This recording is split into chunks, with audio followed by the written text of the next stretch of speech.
Bracelet ഉണ്ടാക്കുമ്പോഴൊക്കെ അതിന് matching ആയിട്ട് മാലയും കമ്മലും ഒക്കെ ചെയ്യണമെന്ന് എപ്പോഴും വിചാരിക്കും, പക്ഷെ നടക്കാറില്ല. ഇന്ന് എന്തായാലും നേരത്തെ ചെയ്ത ആ റെഡ് ബ്രേസ്ലെറ്റിന് മാച്ചിങ് ആയിട്ടുള്ള ഒരു മാല ഉണ്ടാക്കാണ്. വളരെ സിമ്പിൾ ആയിട്ടുള്ള ഒരു മാലയാണ്. മാലയുടെ ഒരറ്റത്ത് 7 സീഡ് ബീഡ്സ് കോർത്തെടുത്ത് കെട്ടി ഒരു റൗണ്ട് ഷേപ്പിലാക്കി. ഇതാകുമ്പോ വേറെ ക്രിംബീഡിന്റെ ഒന്നും ആവശ്യം വരുന്നില്ല. അതിനുശേഷം മാലയുടെ 1/3 നീളത്തിൽ ഒരേ കളറിലെ മുത്ത് കോർത്തെടുത്തു. ഇനി പൂക്കളാണ്. ആദ്യം പച്ച നിറത്തിലുള്ള പൂ. 7 പച്ച സീഡ് ബീഡ്സും മധ്യഭാഗത്തേക്കായി ഒരു മെറ്റാലിക് ഗ്രേ കളർ ബീഡുമാണ് എടുത്തിട്ടുള്ളത്. അടുത്തത് മഞ്ഞപ്പൂവാണ്. പിന്നെ ഓരോ പൂവിന്റെ ഇടയിലും 5 ചുവപ്പ് സീഡ് ബീഡ്സ് കൂടി ആഡ് ചെയ്തിട്ടുണ്ട്. അങ്ങനെ മാലയുടെ മധ്യഭാഗത്ത് വരത്തക്ക രീതിയിൽ ആവശ്യത്തിന് പൂക്കൾ തുന്നിയെടുത്തു. അതിനുശേഷം വീണ്ടും ചുവന്ന ബീഡ്സ് കോർത്തെടുത്തു. അവസാനം തുടക്കത്തിലെ പോലെ തന്നെ 7 സീഡ് ബീഡ്സ് കോർത്തെടുത്ത് ലോക്ക് ചെയ്തു.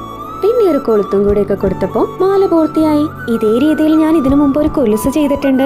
ആ വീഡിയോ കണ്ടിട്ടില്ലാത്തവരൊന്ന് കണ്ടു നോക്കണേ. അപ്പോ ശുഭം.